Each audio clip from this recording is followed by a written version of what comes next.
We're going to begin chapter 1.6a, solving polynomial equations and equations of quadratic form. All right, most polynomial equations can be factored just like normal. So you would go through the normal process, right? Check if there's a GCF and then see what's left over. Maybe you can group, all right? And then this last bullet, if the variable on the first term is the square of the middle term, this is a special case where you can use substitution to simplify the polynomial equation. Sometimes it's not going to be a polynomial. Sometimes it's going to be something that takes the form of a polynomial or takes the form of a quadratic, which I'll explain in a little bit. All right. Now, looking at this first page, it doesn't look like anything super crazy, right? So as always, our steps are the same, right? I want to set the equation equal to 0 and factor, right? So looking at this very first one, all right, I can do that process from the beginning, right? Subtract 48x squared, all right? And then you end up with the 3x to the fourth minus 48x squared equals 0, and then see if we can factor it, right? Here it looks like we can take out a GCF of 3x squared. And then when we take out a 3x squared, we're left with an x squared minus 16 equals 0. Notice that x squared minus 16 is a difference of perfect squares. All right, so I get 3x squared, and then x squared minus 16 is going to become an x plus 4 and an x minus 4. All right, so I can set both of these equal to 0. Or not both of these, all three of these. So I'm going to get a 3x squared equals 0, an x plus 4 equals 0, and an x minus 4 equals 0. All right, and then for two of our answers, we get x equals negative 4. All right, and x equals positive 4. All right, for our other one, 3x squared equals 0, well, I can divide by 3 on both sides, and then we end up, I'm going to do that over here. All right, we're going to end up with x squared equals 0. When you go ahead and take a square root, the square root of 0 is just 0, right? So maybe your instinct is to do plus minus 0, right? But that's just going to be 0, so I just get x equals 0. All right, the difference here is that we get x equals 0 shows up as an answer twice. All right, this is actually, there's a term for this. We say that if an answer shows up more than once, then it has a multiplicity of however many times it shows up, right? So this one has a multiplicity of 2, meaning it shows up twice. You don't need to know that for the anything upcoming, right? Your test, I don't really care about that. But it's something that's useful. It has its applications in graphing, which we do in chapter 3. All right, so maybe just something to keep in mind. I might ask you guys in the future if you guys remember that, right? So something that showed up briefly, but I wouldn't concern yourself with that right now. Just something to think about. All right, so we get 3 answers here. All right, now I can do the same thing with this one. All right, it looks like a polynomial, so I can try going through the motions of factoring it, right? It looks like I can factor out a 3x squared, and we're left with a 3x squared minus 4 equals 0.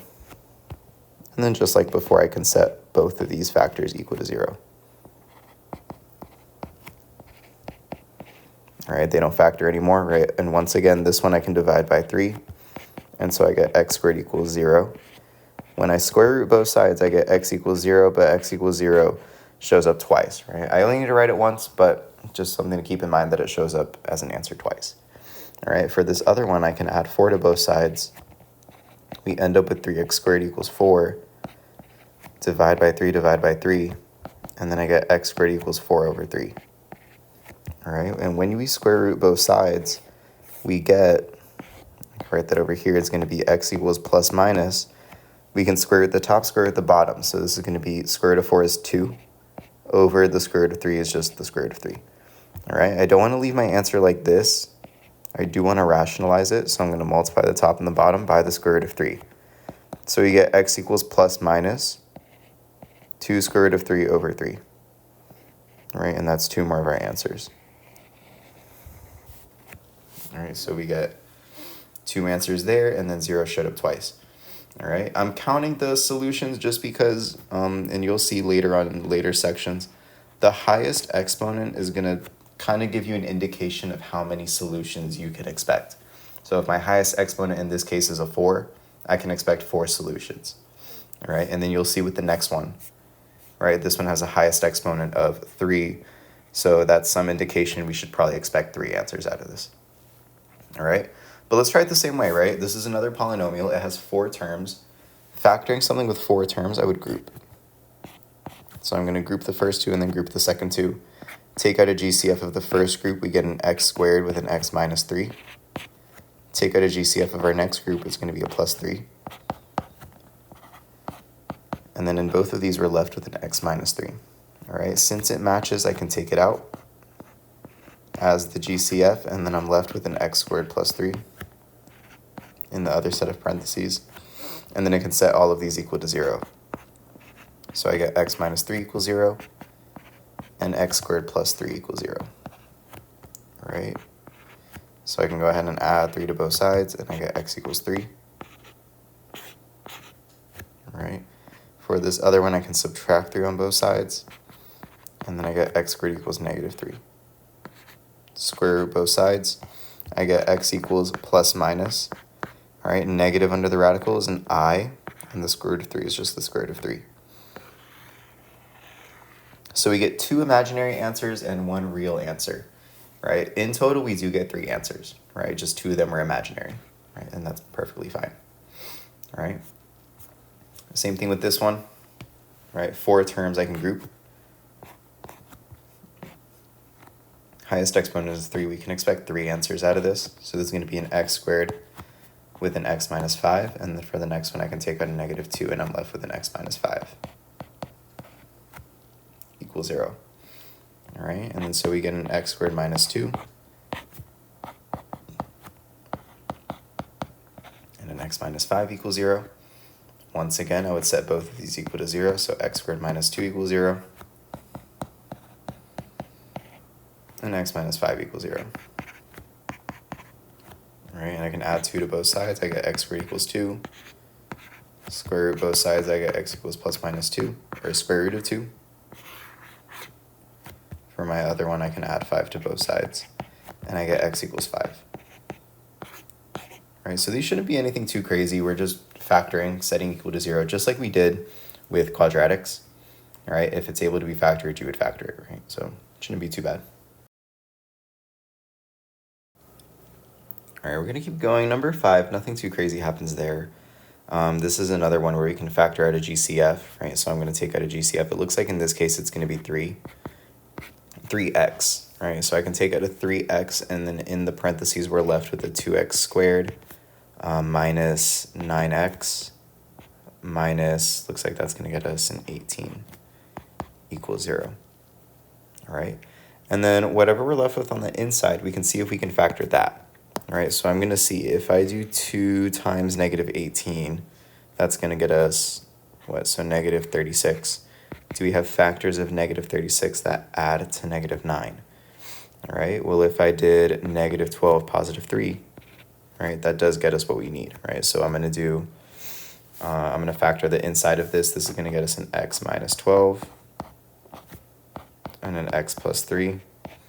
All right, there is a 2 in front, so I'm going to divide by 2. And then I'm still going to have my 3x on the outside. All right, and then so we're going to have a 3x. X minus 12 divided by 2 is 6. And then 3 over 2 doesn't simplify. I'm going to slide that 2 out front. 2x plus 3. All right, and then I can just set all of these factors equal to 0. So I'm going to get a 3x equals 0, x minus 6 equals 0, and 2x plus 3 equals 0. All right, over here I can divide by 3, and I get x equals 0. All right, over here I can add 6, and then I get x equals 6. Here I can subtract 3, and then I get a 2x equals negative 3. And then divide by 2, and I get an x equals negative 3 over 2. All right, so I do get 3 answers, which is what we expected with that exponent in the beginning. All right, now the rest of these examples are going to look a little bit different, but maybe we can kind of see how these are going to work, right? So we can notice that this looks pretty similar to a quadratic, right? It looks like something that we can try to factor the same way and find factors of 2 that add to -3, right? It looks like our normal quadratic, just the only difference is now that I have an x squared in the middle and an x to the 4th on the outside, right? So these are polynomials of a quadratic form. I also call these quadratic-like polynomials.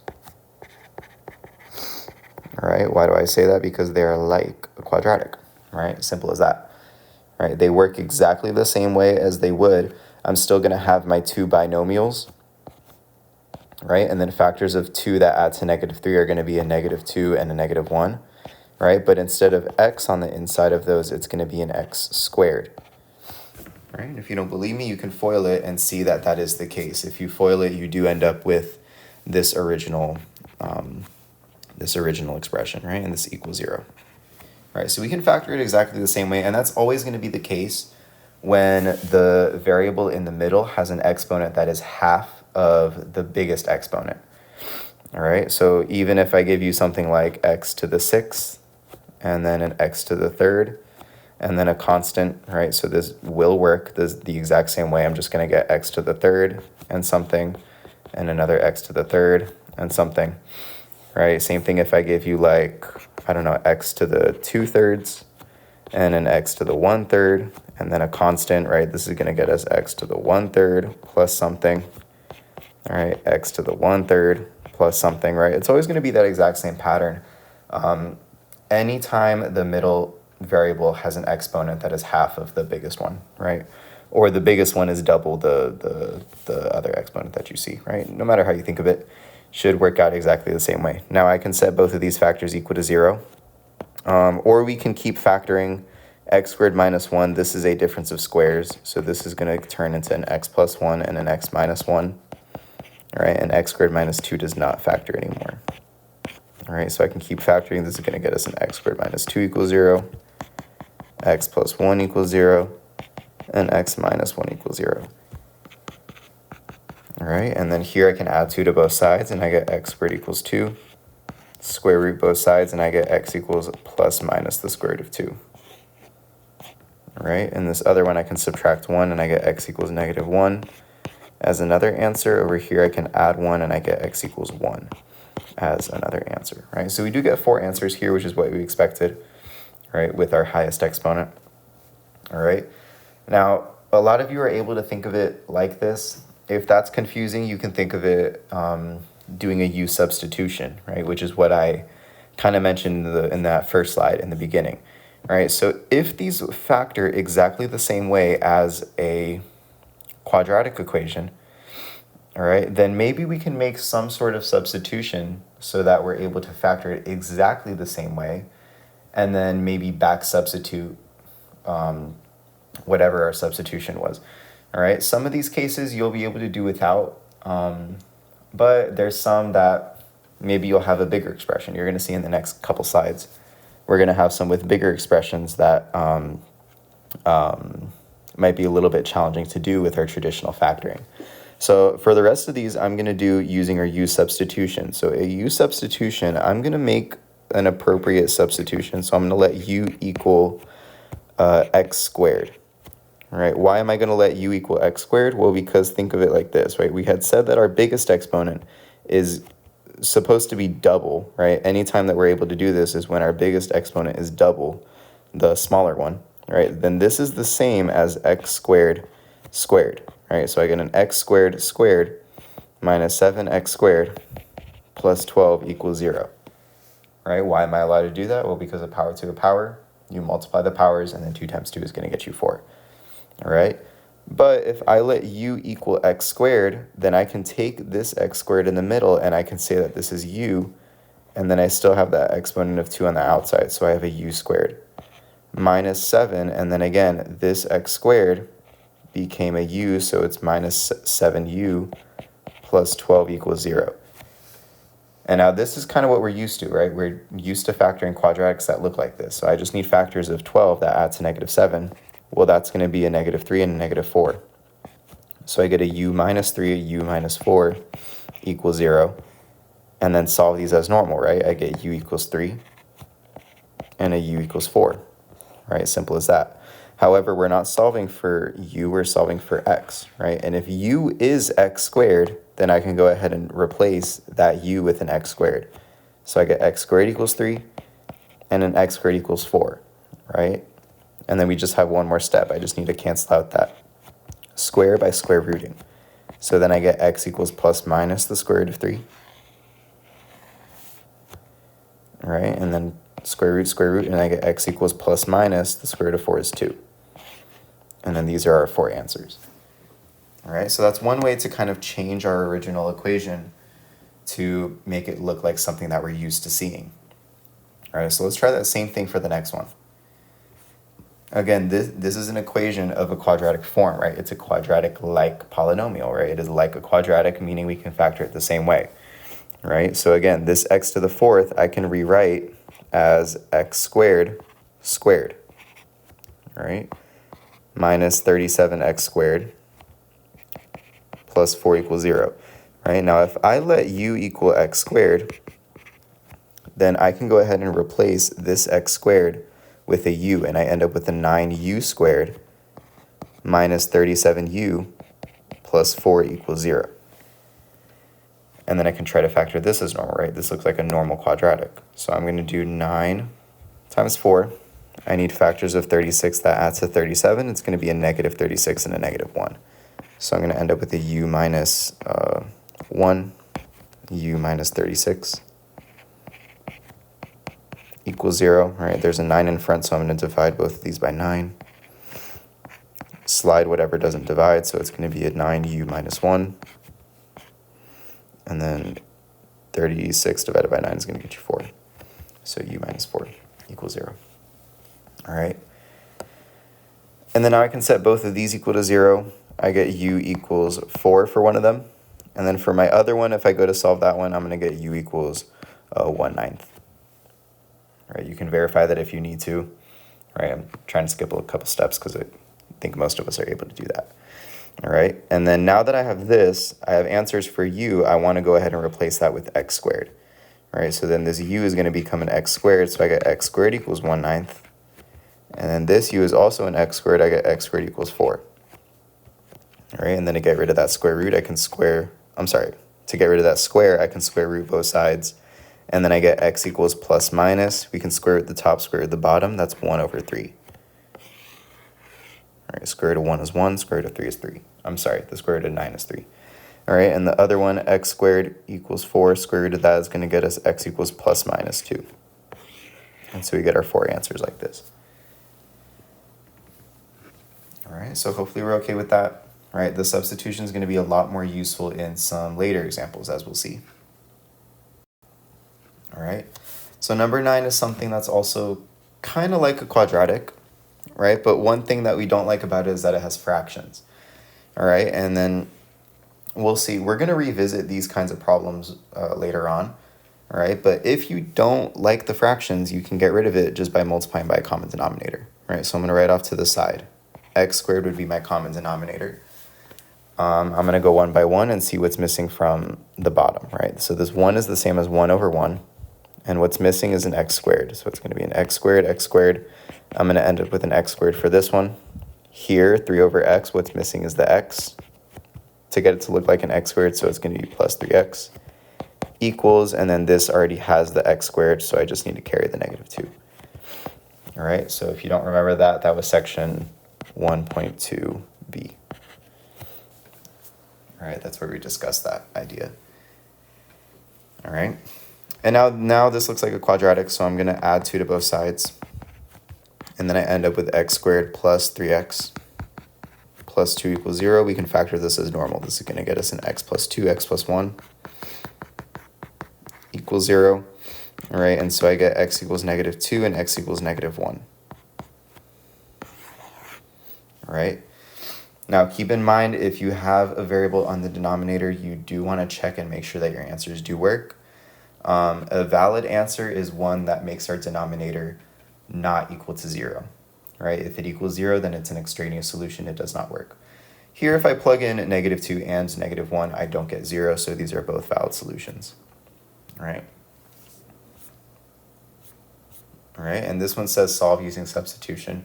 All right, so we actually did this exact problem in the previous slide, but I did it the normal way with factoring, right, without making a substitution, right? But this one we can do the exact same thing using a substitution.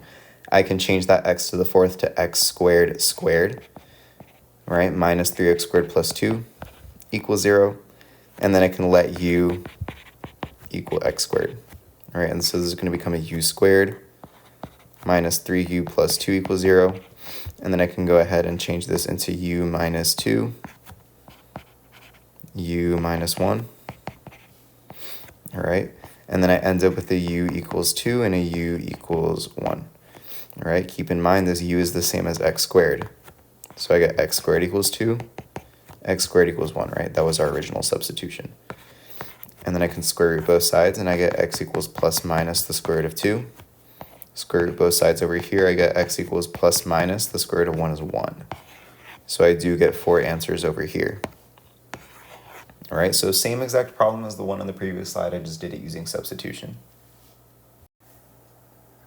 All right, and then from here onwards, we really start to see where this u substitution is useful, right? Because these examples on this page, you are able to factor it like a quadratic, right? But that would kind of suck the way it's written right now, right? So these kinds of problems, if you change it to something that looks exactly like a quadratic, something that we're more used to, and then back substitute, it might be a little bit easier, right? So notice that these are equations of a quadratic form, right? So if you look at number 11, I have x plus 1 to the 1/3 in the middle, and then I have x plus 1 to the 2/3 in the front, right? But think of it like this, right? X plus 1 to the 2/3 is the same as if I did x plus 1 to the 1/3 squared, right? Just like in the previous examples that we've done, right? The middle, whatever's in the middle, that exponent is half of whatever the biggest one was, right? So this 2/3 is double this 1/3, right? So it does take the form of a quadratic, it just looks a little bit strange, right? And maybe something that we're probably not excited to solve something like this. All right, but we can still do it the same way, right? I can still use an appropriate substitution, and I'm going to let u equal x plus 1 to the 1/3, right? Because when you go ahead and square x plus 1 to the 1/3, you get x plus 1 to the 2/3, right? So then I'm going to go ahead and change this. This is going to become a u squared, right? Minus this in the middle is our u, and then that minus 2, there's nothing special about that. It just stays minus 2. Equals 0. All right, and so we need factors of -2 that add to our middle term of -1, and that's going to be a -2 and a positive 1. So I get a u plus 2, a u minus 2 and a u plus 1. All right, and then when we go ahead and solve these, I get u equals 2, and I get u equals -1. All right, so that was simple enough, right? The only tricking thing now is when we back substitute, we need to solve the remaining equation, right? So that u equals 2, I'm going to let x plus 1 to the 1/3 equal 2. And then I'm going to let x plus 1 to the 1/3 equal -1, right? So now I need to solve these two equations. All right, so let's maybe think about this for a second. All right, so if I have x plus 1 to the 1/3, the goal is to get the x by itself, right? And so part of doing that, I want to try to cancel out that x plus 1 to the 1/3. Just the 1/3 in the exponent, right? But we've done it a couple times in this lesson so far, right? Think about a power to a power, right? What can I raise both sides of this equation to get rid of 1/3, right? What can I multiply 1/3 by for it to fully cancel out? And that's going to be its reciprocal, right? Its reciprocal is 3, right? Now, if I raise both sides to the power of 3, notice that 1/3 and 3 are going to cancel out. 1/3 times 3, right? You can do it off to the side if you need to, right? It's going to be 3 over 1, and this is going to get us 3 over 3, which is 1, right? So then an exponent of 1, you can pretend it's not there, right? So raising both sides to the power of 3 is going to cancel out that 1/3 in the exponent. So this is going to leave us with an x plus 1 equals 2 to the third is 8. And then I can go ahead and subtract 1 on both sides, and I get x equals 7. All right, that's one of my answers, and I can do the exact same thing with the other equation, right? Opposite of a 1/3 in the exponent is a power of 3, right? And then 1/3 times 3 is going to cancel out completely. It's going to get you 1. And so we're going to get an x plus 1 equals -1 times -1 times -1 is going to get us a -1. So then I can subtract 1 on both sides to get the x by itself, and I get x equals -2. All right, so maybe a little bit more challenging, but we do get two nice answers out of this, right, after doing our substitution. All right. All right, so now let's try the same thing with the next one. All right, it's another one that we can use our u substitution, right? And again, our u substitution only works when our biggest exponent is double the other exponent that we see. All right, so it looks like here our appropriate substitution, I'm going to let u equal 2x minus 1 to the 1/3. All right, and then you can hopefully see why that works, right? If I take this middle, I'm sorry, not the middle, the first thing that we see here, I'm not going to say it's a term, right? It's kind of a larger expression, right? If I take 2x minus 1 to the 1/3 and square it, I do get 2x minus 1 to the 2/3. All right, so then I can go ahead and use this substitution that we just made, and I'm going to rewrite my equation. So this is going to become a u squared plus 2u minus 3 equals 0. All right, and then I need factors of -3 that add to 2, so this is going to be a u plus 3 and a u minus 1 equals 0. All right, so we end up with a u equals -3 and a u equals 1. Once again, I do want to back substitute and replace u with our original substitution, right? It's going to be a 2x minus 1 to the 1/3 equals -3. And then I have a 2x minus 1 to the 1/3 equals 1. All right. And then once again, to get rid of that 1/3 in the exponent, I can go ahead and cube both sides. All right, because that's going to make these exponents cancel out.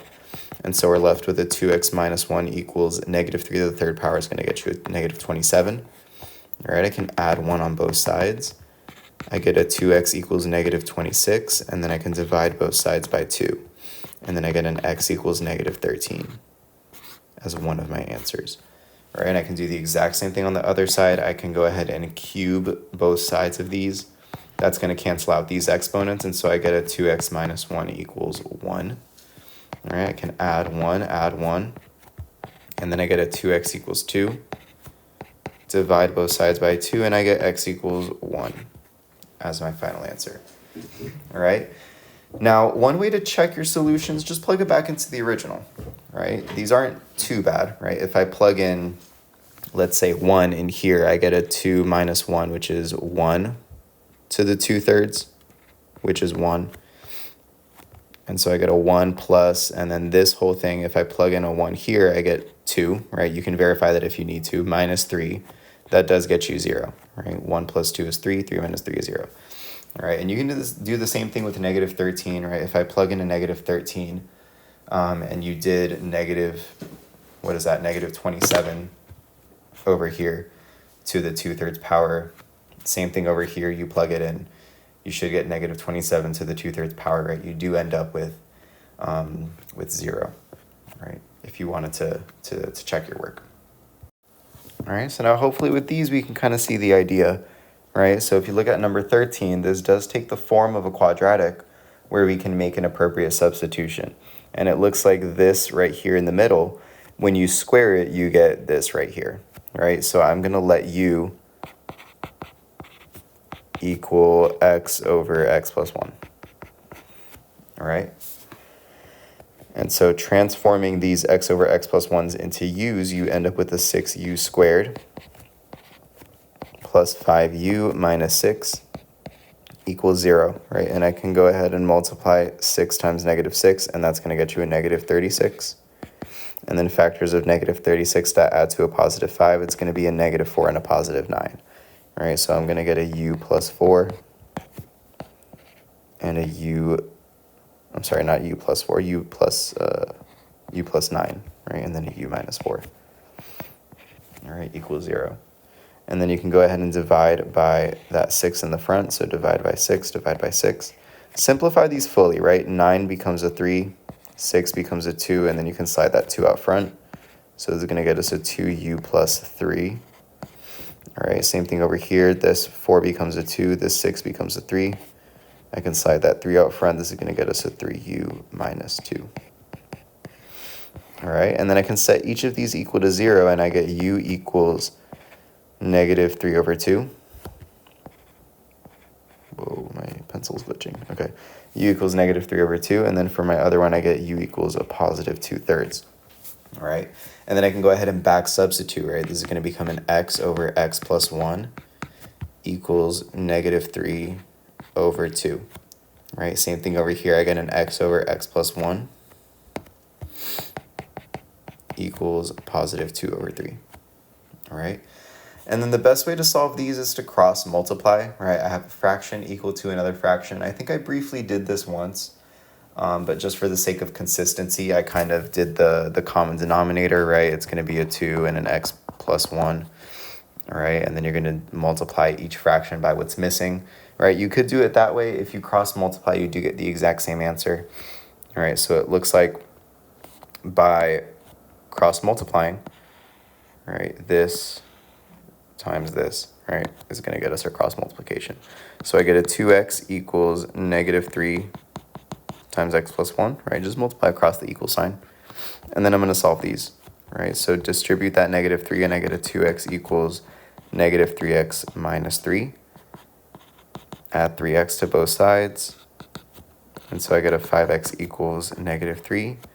And then divide by 5 on both sides, and I get an x equals -3/5. All right, and I can do the same thing with the other side. I can cross multiply. All right, so I get an x times a 3 and an x plus 1 times a 2. All right, so I get a 3x equals 2 times x plus 1. I can distribute that 2, and I get a 3x equals 2x plus 2. And then subtract 2x, and then I get an x equals 2. All right. Now another thing, these look like quadratics once you transform it and make the substitution, but they're not quadratics, right? So keep in mind, if I do have a variable on the bottom, you want to make sure that it does work and that it doesn't give you 0 on the bottom. In this case, the only value of x that would give you a 0 on the bottom is -1, right? -1 plus 1 is 0. Now, we did not get -1 as an answer, so these are both valid solutions. All right, these both work. All right, and I can do the same thing with our last one. All right, it might look a little different, but it is the same thing, right? Maybe if it's not intuitive, we'll maybe try to guess if we can do the exact same thing by squaring our middle term, right? If, let's just say I let u equal the square root of x, right? Let's just see, if I square the square root of x, do we get x, right? Can I rewrite x as the square root of x squared, right? Yes, I can, right? If I cancel out the square root and the square, you do end up with an x. Another way to think about it, right? Think of the square root of x as x to the 1/2, right? And if I square x to the 1/2, again, the exponents are going to cancel out, and then you end up with an x, right? So we can do a u substitution again, right? I'm going to let u equal the square root of x. So I get a 6u squared minus 7u, minus 3 equals 0. All right, so I can multiply the first times the last. I'm going to get a -18, and I need factors of -18 that add to -7. It's going to be a -9 and a 2. So I'm going to end up with a u minus 9, and then a u plus 2 equals 0. All right, divide both of these by 6, that number in front. Simplify, right? That's going to become a 3/2. Simplify this is going to become a 1/3. and then slide our numbers in front. So this is going to get us a 2u minus 3, and then a 3u plus 1 equals 0, right? And then solving each of these, I get a u equals 3 halves, and then I get a u equals negative 1/3, all right? And then I can back substitute, and then I get the square root of x, right? The square root of x is u, so I get the square root of x equals 3 halves, and then I get the square root of x equals negative 1/3, right? So think about these for a second though, right? If I were to square both sides, right, I want to try to get rid of a square root, right? The opposite of a square root is a square. So if I square both sides over here, the square root and the square cancel out, I get an x equals 9/4. That is a valid answer, right? But think about this one though. Can I square root anything to get a negative number, right? So maybe you might think about like imaginaries and things like that. I know that the square root of a negative is going to get us an imaginary, right? Square root of negative 1 is imaginary. But can I square root anything already to get a negative number, right? And that answer is no, right? If I were to square both of these, I would get an x equals 1/9. Let's just say I were to plug in 1/9 back into here, right? If I were to square root 1/9, that's not ambiguous at all, right? It's not like some sort of plus minus thing. It's not like x squared equaled 1/9, right? It was literally just I had x equal 1/9 and then I wanted to plug it back in to check over here, right? And that's something that we'll talk more about in the next section, right? Where we get maybe some answers that won't work in terms of radicals, right? Our next section is going to be on radical equations, right? So I'll leave that for you guys, right? So all of that to say that this answer does not work, right? I cannot get the square root of something and have that be a pure negative number, right? That one doesn't work. So our only answer here is x equals 9/4, right? If that's a little confusing right now, don't worry. In the next lesson, hopefully that clears things up, right? And then you'll see why that's the case.